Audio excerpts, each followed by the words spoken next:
Hello, my Bill 5000 Nation. How is everyone doing today? How was everyone's Christmas? I hope everyone had an amazing Christmas and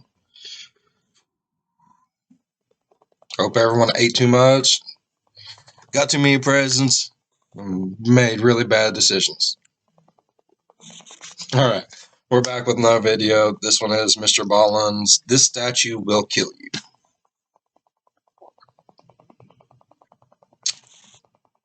Okay, let's hop on into it. Go ahead and turn them lights down low, put on something comfy, cuddle up with someone special. Let's get spooky. We're going to look at 3 places you can't go and people who went there anyways. But before we get into today's story. Oh, these ones kill me. I do like these ones though. 3 places you can't go, but people went anyways. Don't go. If you're a fan of the strange, dark, and mysterious delivered in story format, then you come to the right place because that's all we do, and we upload once or twice every week. So if that's of interest to you, please offer to do the like button's laundry, but be sure to stop the dryer when their clothes are still slightly damp. Also, please subscribe to our channel and turn on all notifications so you don't miss any of our... We have all been there. We have all put on damp clothes at one point or another because we've had to. Because either the dryer has messed up, someone forgot to dry them all the way, or you're just weird. Weekly uploads. All right, let's get into today's stories. Let's do it.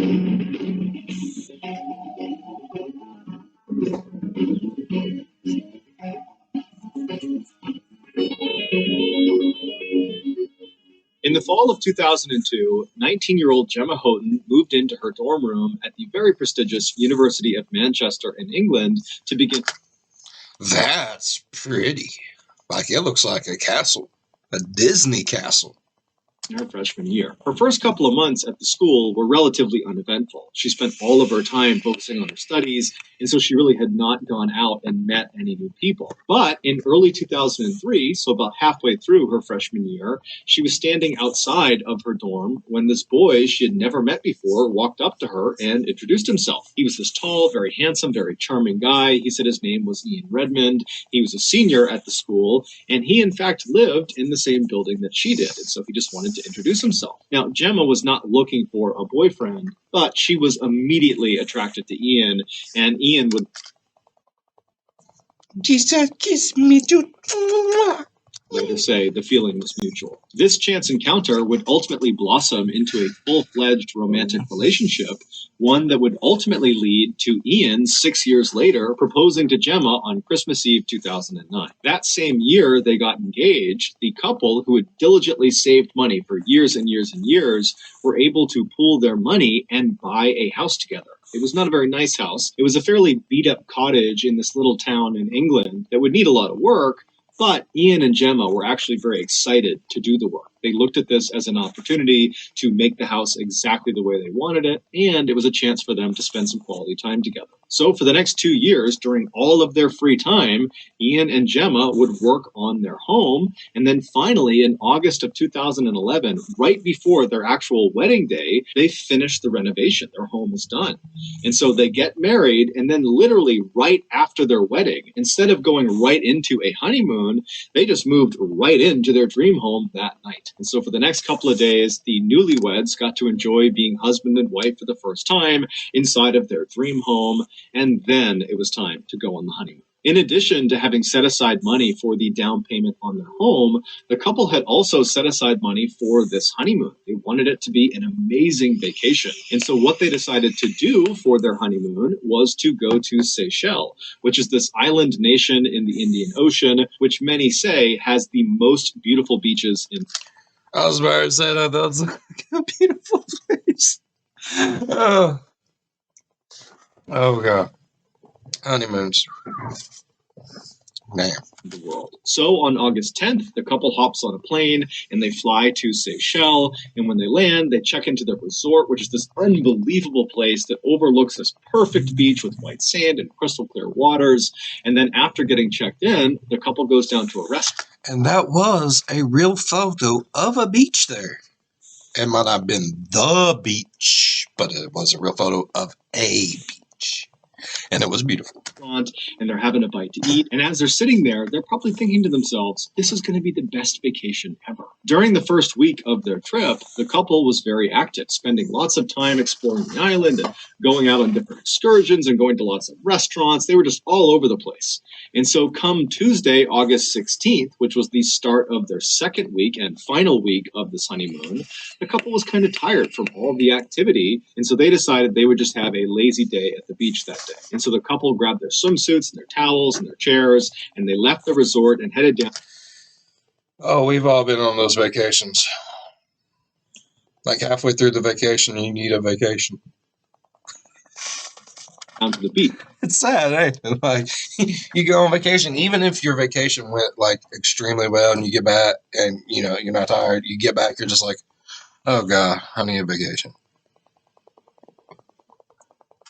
Right outside, and then after finding a decent spot on the sand, they set up their chairs and towels, put their stuff down, and Gemma, she laid down on one of the chairs to begin sunbathing, and Ian, he grabbed his fins and his snorkel, and he kissed Gemma on the cheek and said he was going to go down to the water and go for a swim. Gemma remembers watching Ian as he walked across the beach and stopped in front of the water and put on his big fins and got a snorkel on, and then he kind of awkwardly duck walked his way into the water, and Gemma remembers just I love how he describes things. Smiling and laughing to herself, watching him awkwardly do this, and then thinking to herself how lucky she was to be married to such an amazing guy. Really, That was the thoughts going through her head. It's probably like, why is he so embarrassing? I've been married for a very long time. That's the thoughts. That was the thoughts going through her head.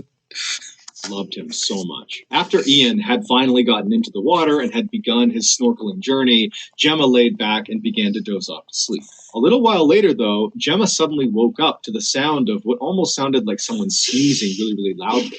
And so instinctively, she sat up and scanned the waterline for her husband, but all she saw were other tourists in the water swimming and snorkeling and doing all sorts of stuff. She couldn't find Ian. And then she heard a male voice calling out for help. It was coming off to the right towards the top of the beach, pretty far away from her. And she turned and she saw Ian.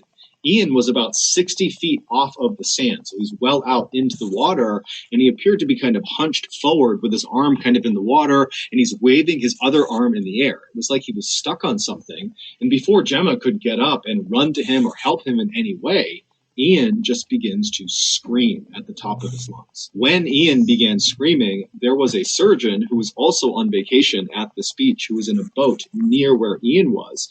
He hears the scream and he boats over to Ian, and he and the guy who was in the boat with him managed to pull Ian out of the water to get him on the boat.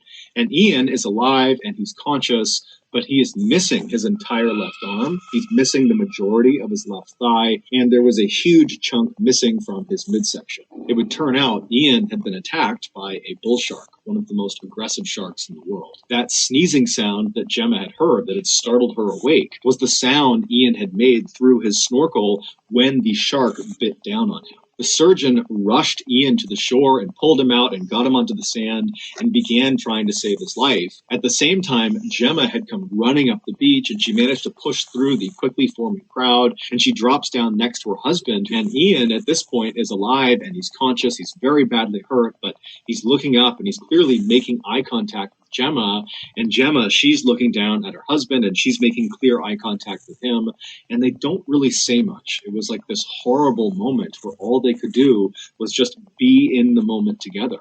And so during this kind of silent acknowledgement, Ian would ultimately pass away. It would turn out, over the past few weeks, there had been a rash of shark attacks at this beach, including one other fatal attack on another tourist. Because shark attacks in Seychelles were so unheard of, they believed this had to be the work of one rogue bull shark. That was the one shark that was doing all of these attacks. And so because this shark had not been captured or killed, the country had actually instituted a temporary ban on swimming at this beach and a few other beaches. But for whatever reason, the ban had not been communicated effectively to the tourists, nor had it been enforced on the tourists. And so Gemma and Ian had no idea the water was a dangerous place to be. Real photo of the beach where Ian was killed. That's a beautiful beach, though. That's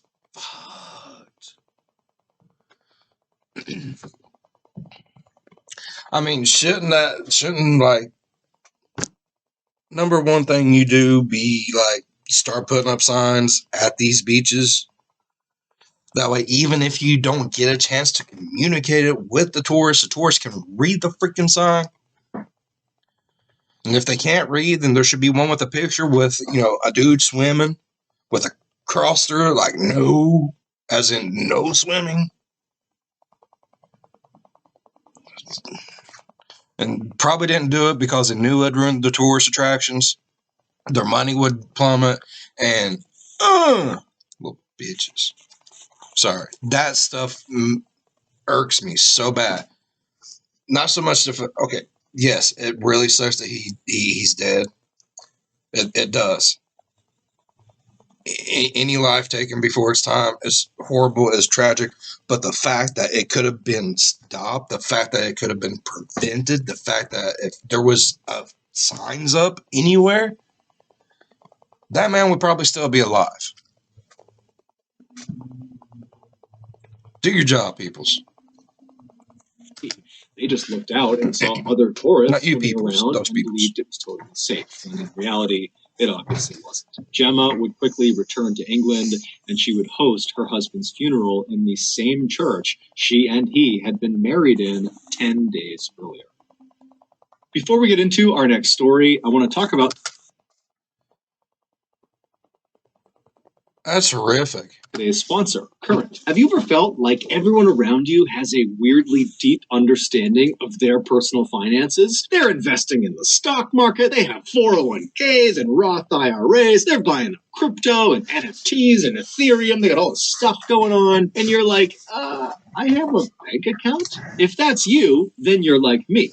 And if you're like me, you really need to sign up for Current. Imagine a company that could drastically simplify your personal finances. They could help you save money, they could earn you points on your purchases, and on top of that, they have a very slick mobile app. Well, the company you're thinking of would be Current. They are not only designed for the not financial gurus like myself, they are also designed for the future. Right now, virtually every bank requires you, at least at some point, to come into their physical location, despite the fact we're in 2021, about to go into 2022, where everything is online, but banks have not evolved. Current, on the other hand, they have evolved. Their entire operation is online. Once you sign up, they fire you off one of these sweet little debit cards, but then everything else is done on their app. Current and I are also giving away $10,000 to you all. All you got to do is sign up for Current using my promo code BALLEN, and then you could be one of 20 people who wins $500. So go sign up now. Okay, back to the stories. Go check it out. Why not? Use this code. Get you some money. Tell me if it works. In 1986, 35 million Americans went to see the brand new movie Crocodile Dundee, which was a comedy that starred this very capable and rugged Australian crocodile hunter who goes to New York City. One of the 35 million Americans who saw this film was a 24-year-old model from Virginia named Ginger Meadows. And after seeing this film, Ginger felt inspired to actually go to Australia to see it for herself because it looked so amazing in this movie. So a couple of months later, in March of 1987, Ginger, by herself, hops on a plane and flies to Perth, which is a major city in Western Australia. And her plan was she would land in Australia and then work odd jobs to make a little bit of cash, and then use that cash to fund her travels all over the country. And then at some point, after she was tired of doing that, she would head back to the United States. So she lands in Perth, and immediately she sees her first opportunity to make some money. There had been this huge sailing competition in the city leading up to the weekend she arrived there, and so she saw all these luxury yachts anchored at all these docks along the coastline, and Ginger's thinking to herself, these huge ships, they have crews that work on them basically full-time. Maybe one of these boats could use an extra set of hands. And so Ginger, who was very friendly and outgoing, she went right down to Gilligan's Island. Ginger and Marianne. Here from Gilligan's Island. I'm old. one of these docks, and she stopped in front of the very first yacht she saw, which was this huge luxury 100-foot yacht. And she introduced herself to the captain of this boat. And she said, hey, can I hitch a ride with you guys to the next place you're going? And in exchange, I'll work for you. And as it happened, the captain was actually looking for another crew member to assist their chef. And so he said, okay, well, can you cook? And Ginger said, yeah, I'm a great cook. And he said, okay, well, you're hired. You can be the chef's assistant. And so Ginger, she climbs on board and she meets the rest of the 5 other crew members, including the chef who she'd be working with.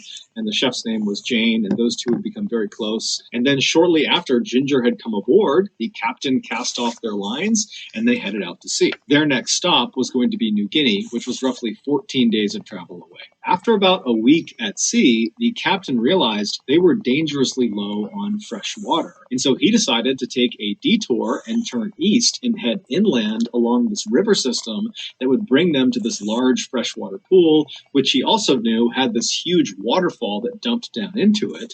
And so he figured they could go right underneath this waterfall and fill up their jugs with all this fresh water and then head back out and they'd be good. So on the morning of March 29th, the captain anchored the yacht out at sea near the mouth of this river system, and then he lowered the yacht's dinghy, which is a smaller, more agile boat. And once that was in the water, he, Ginger, Jane, and the rest of the crew, they hop in this dinghy along with all these large empty water jugs, and they begin making their way towards this river. And so they're traveling up this river for a little while, and then finally they get to this huge freshwater pool, and right in front of them is this amazing waterfall. Everybody is just totally awestruck by this waterfall. It's like a gem in the middle of nowhere because they're in very rugged Australia at this point. And so the captain, he brings the dinghy right near the base of the waterfall, and one by one, they hold up their water jugs and they fill them with fresh water. And then they're about to turn and go back out to sea and get back on their yacht when the captain thinks to himself, you know what, we've been at sea for 7 days straight. It's been very monotonous. Maybe it would be a good thing to stick around here for a little bit longer and maybe even hike up to the top of this waterfall and enjoy the view and kind of enjoy the scenery before we head back out to sea. And so he says to his crew, hey, do you guys... I'd be down. I mean, that's a beautiful waterfall. Real photo of the view from on top of the waterfall. This is a real photo of the view on top of the waterfall. I mean, that's beautiful, y'all. I want to go see it. I don't blame them. I'd go see it too. I just want to go to the top of this waterfall, and everyone agrees it's a great idea, with the exception of Jane. She did not feel like hiking to the top of this waterfall. She said she would stay down in the dinghy and wait for them. Now, this pool is basically surrounded on all sides by just pure cliff face. There really is no place to land this dinghy. There's no flat surfaces. You basically have cliffs that go directly into water, and then also you have the river that feeds back out to the ocean. So the captain brings the dinghy right up against the cliff face right next to this waterfall, and he and Ginger and the other crew members not named Jane climb out of the dinghy onto this cliff face, and they begin climbing, literally climbing up this wall towards the top. Dramatic representation of the crew climbing the waterfall. It does look very dramatic. The waterfall. Now, everyone was able to do it except for Ginger. She kept slipping on rocks. It was very steep. It seemed kind of dangerous. And so at some point, she abandons the idea and goes back down to the dinghy with Jane, and the captain and the rest of the crew, they continue up towards the top. And so as Ginger and Jane are sitting in the dinghy watching the other crew members making their way up, they start feeling a little bit left out, and they're like, you know what? Let's try to find an alternate way up to the top of this waterfall. And so they begin scanning out across this pool at the other cliffs kind of surrounding it, and it looked like on the very other side of the pool, there was a less severe cliff face that maybe they would have an easier time climbing up. Oh, shit. So the two women, they jump into the murky brown water and begin swimming directly across this pool towards this other cliff. And when they make it about a third of the way, Jane suddenly stops, and Ginger notices and turns around and looks at Jane, and she's like, what's going on? And Jane would tell her, you know, something just feels off. This doesn't feel right. Let's go back to the dinghy. Let's just forget about this. But Ginger is like, come on, we're so close. Let's just keep going. It'll be awesome once we get to the top of this waterfall. And so Jane, she's totally hesitant, but she says, okay, fine. And they both continue to swim. And then all of a sudden, they hear their captain, who is now on top of the waterfall, screaming down to them to get out of the water right now. And I don't want to know. Let's move on.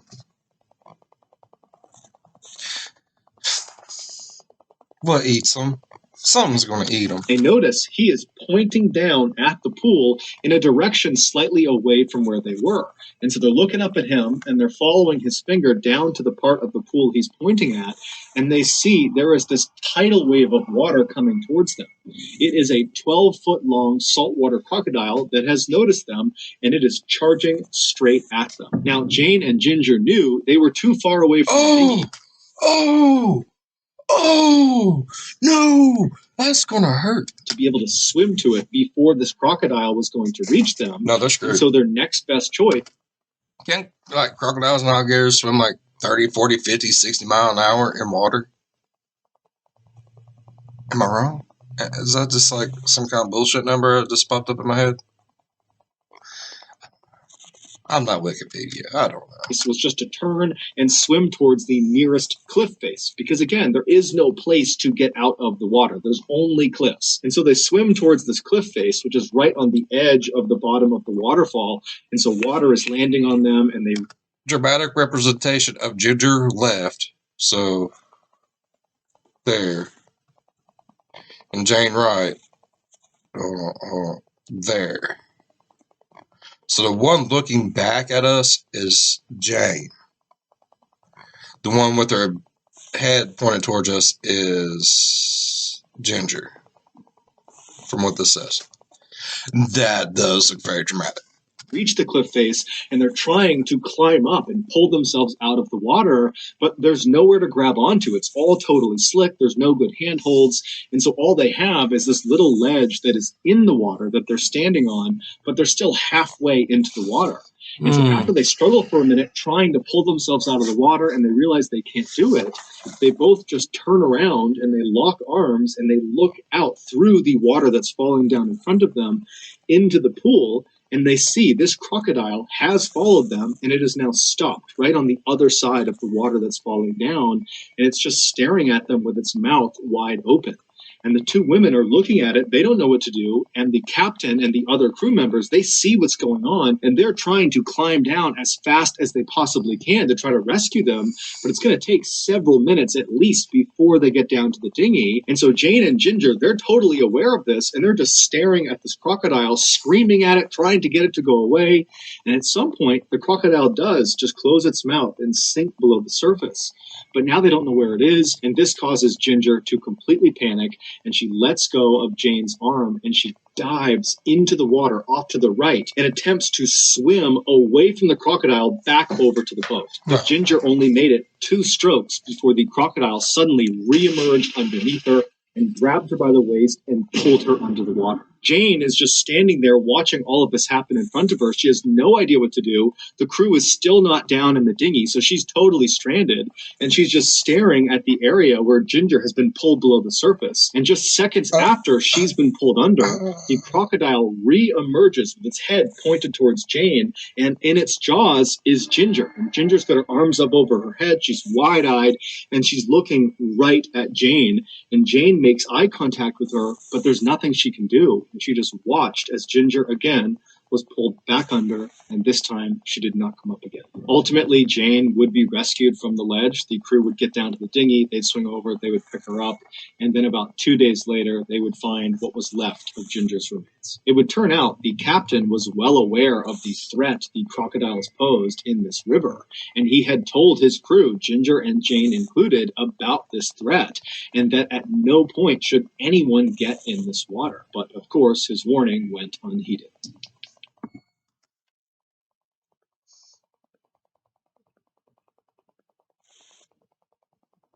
So far, 2 for 2, don't go in the freaking water.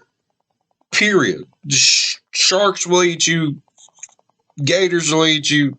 Just don't go in the water. Closest you need to get to water is your bathtub and your toilet and your sinks. No, because then snakes... No, just stay away from all water. That's Bill 5000 advice for today. Water bad. I don't want to do the next one. Okay, it's called Burning Man. The fire has to be fire.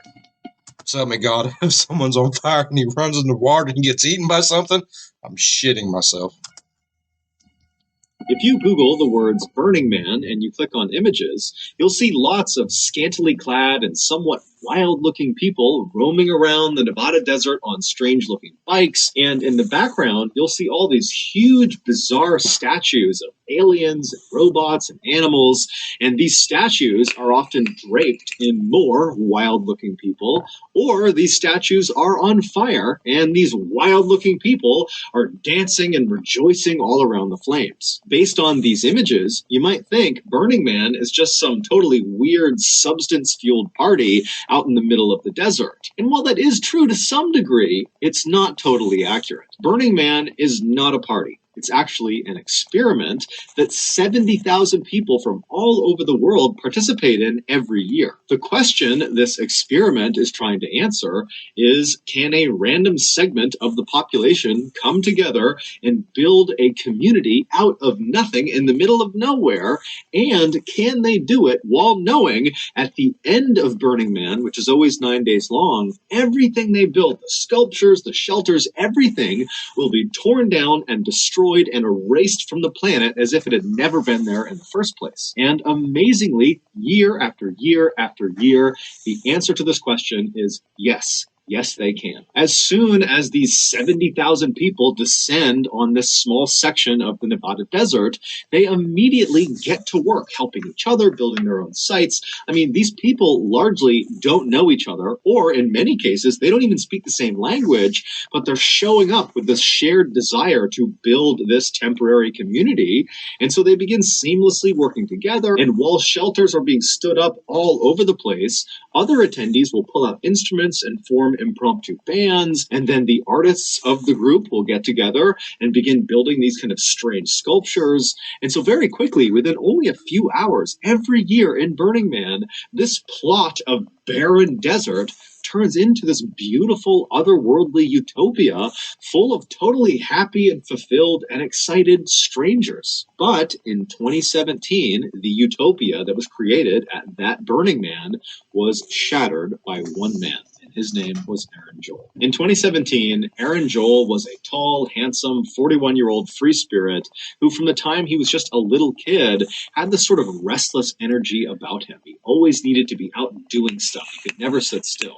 And so by the time he was old enough, he left his family home in Oklahoma and moved out to Oregon and moved into this commune. A commune is a group of people that live together and share their possessions and responsibilities. But shortly after moving into this commune, Aaron got Colt! restless again. This wasn't enough for him, and so he left the commune and began traveling all over the United States. But after he had basically gone everywhere in the country, he became restless again, and so he left the United States and he went to Nepal and began traveling all over Nepal. And while he was there, he met this wonderful young woman from Switzerland named Ladina, and the two fell madly in love. And then when it was time for Ladina to leave Nepal and go back to her home country, Aaron followed her. And just a couple of years later, in 2014, the pair got married and they bought a house together and settled down in Switzerland. For a time, Aaron and Ladina were very happy. Their life was very simple and straightforward. They loved each other. They loved Switzerland. But in 2017, Aaron's wanderlust reared its head again. And so he went up to Ladina and he told her that, honey, I need to go out and explore again. I need to go out and be free again, even if it's just for a couple of days or a week or whatever time it is. I need it. I need it in order to be sane. I don't think Ladina was very pleased about this development. However, Let me look my wife in the eye and tell her that she's going to punch me in the face. This is how it is. You tell them alone. You go into the bathroom. Lock the door. Yeah. she knew her husband and she knew this was important to him and to his mental health. And so she said, okay, honey, you do what you have to do. And so Aaron thought about what he was going to do to satiate this desire to go out and be free again. And he settled on attending that year's Burning Man, something he had never done before. So Aaron leaves Switzerland and he goes back to Oregon in the United States. And he meets up with a very close friend of his named Justin. Justin was actually someone he had lived with in the commune when he was there. And so the two, they link up in Oregon, and from there, they drive in Justin's big van out to Nevada. When they get to Nevada, they drive out to the Burning Man site, and as they're pulling up, they see thousands and thousands of other vans and tents and all these people that are out setting up and building this community, this utopia. And so right away, Aaron and Justin, they find their spot, they park their van, they begin to build their own site, and then after that, they pulled their bikes out of the van and began biking around, helping other people out build their sites and build the rest of the community. And so by that afternoon, Aaron and Justin had made lots of new friends, and they were out partying and dancing and singing with total strangers, just totally immersed in the Burning Man experience. That night, Aaron would actually turn in early while Justin would stay up and continue having a good time with the new people he had met. Aaron was just not a night owl. He liked to get a full night's sleep and then get up early and make himself a smoothie and do yoga. And so this was very normal behavior. Justin would later say that he really looked up to Aaron. And in fact, many people that knew Aaron looked up to him because Aaron, on the one hand, was a total free spirit that would just kind of go where the wind would blow him. But at the same time, he was very regimented and disciplined. He took great care of himself, both physically and mentally, and he just seemed wise beyond his years. And he was incredibly charismatic and very funny, and so people really flocked to him and really idolized him. One of the traditions of Burning Man has to do with its namesake.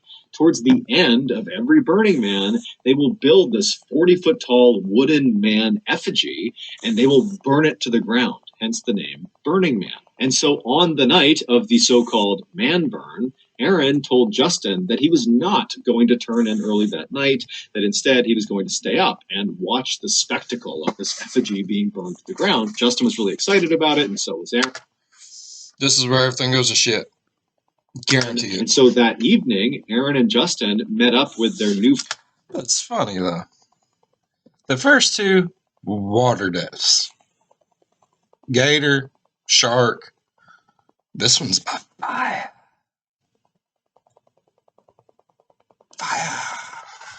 Just saying, it's a little weird. Friends they had met while they were at Burning Man. But I'm glad it's not something to do with... And their group began making their way over to the wooden man effigy. Now, this huge effigy was situated in this huge open clearing, and then standing all around this wooden man are what they called rangers. They're basically security guards for the event that also have some fire training, and they would stand almost shoulder to shoulder or very close to shoulder, facing away from the effigy, forming a perimeter around it.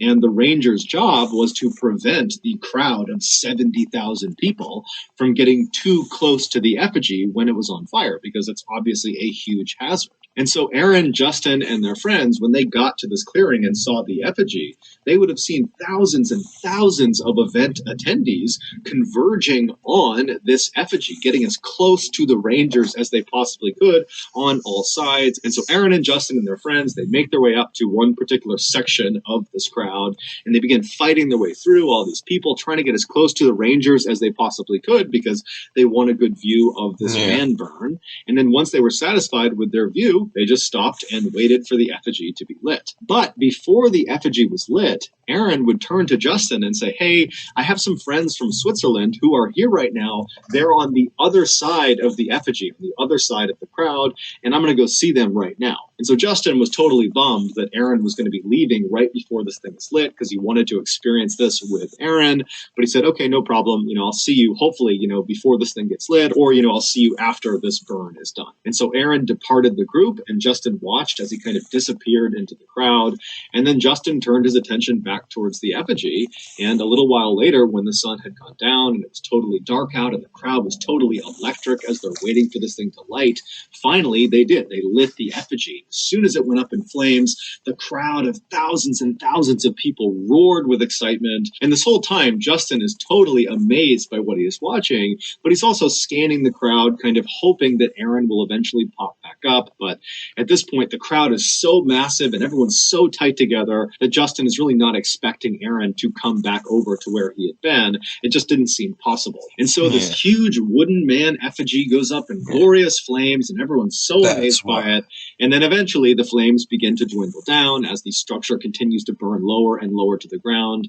And then finally, when the fire is just about out, the crowd of people begin to disperse. And at this point, Justin again looks around hoping to maybe see Aaron, but Aaron has not come back yet. And so Justin just says, okay, maybe it's time to leave and go check in with Aaron back at the band. And so he notifies his friends that he's going to turn around and head back. Did he take a shortcut to get to his friends from Switzerland? Is he in the Burning Man? Did he pull Nicolas Cage shit and die in it? If you've never seen that movie, watch it. It's a really good movie. Typical Nicolas Cage, he dies. I mean, spoiler alert. And as Justin turns and begins leaving the crowd, someone who was at the event, who apparently knew Justin and knew Aaron, came running over to Justin and frantically told him this totally shocking story about something that happened to Aaron. Now, at first, Justin just could not believe it. He couldn't even process it. It seemed so outlandish and unbelievable that it just could not have happened. But he was thinking to himself, I haven't seen Aaron since he left to go see... What's the story, Mr. Ballen? His friends from Switzerland, and I have no idea where he is. And so Justin starts looking around the crowd again. He's not seeing Aaron, and he's starting to panic.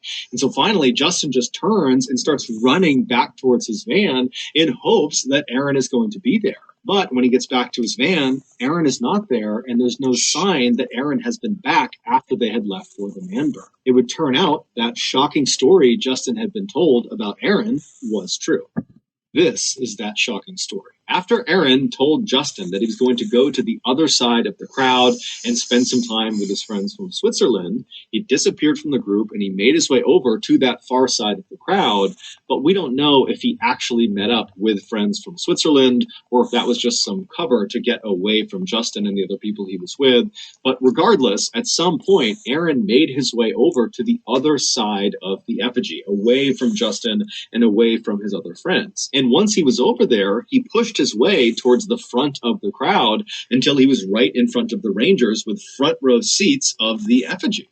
And then after the effigy was set alight and was fully engulfed in flames, Aaron, at some point, bum rushed one of the Rangers right in front of him and was able to push past him. And then before that Ranger or any other nearby Rangers could stop him, Aaron was able to sprint directly into the bottom of this massive effigy, right into the fire, and he disappeared inside of it. Because the crowd was massive and unruly and...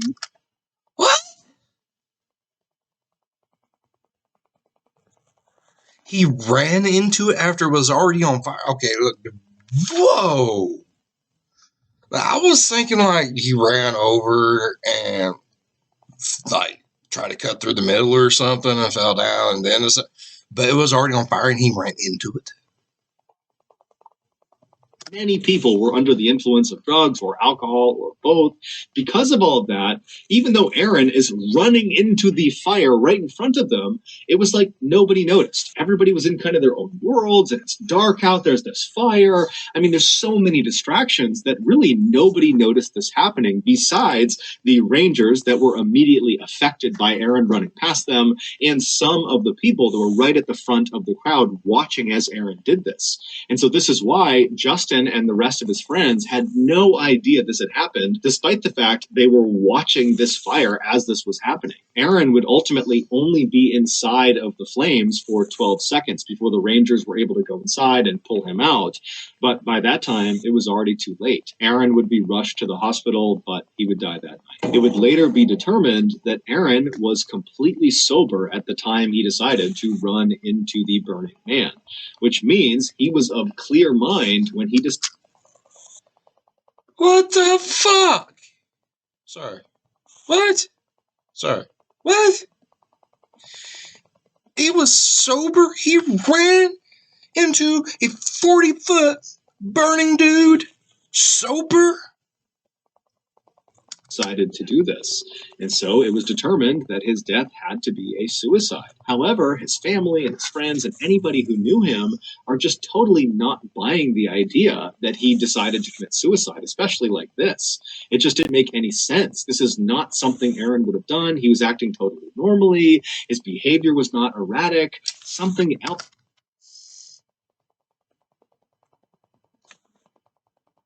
Why does he have a Barbie doll in his pants?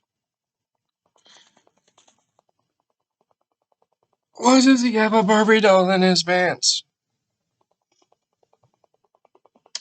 Must have caused this to happen. But unfortunately, he was so something. He was running around with a Barbie doll in his britches, bro. At this point, no one has come close to figuring out what this other thing could be. And so to date, his death still remains largely a mystery. Here is a picture one of the bystanders took of Aaron as he charges into the fire. So that's going to do it, guys. If you found the secret... What the fuck? Sorry, but what? Okay. 3 places people shouldn't go but did anyways. Yeah. Y'all love those ones.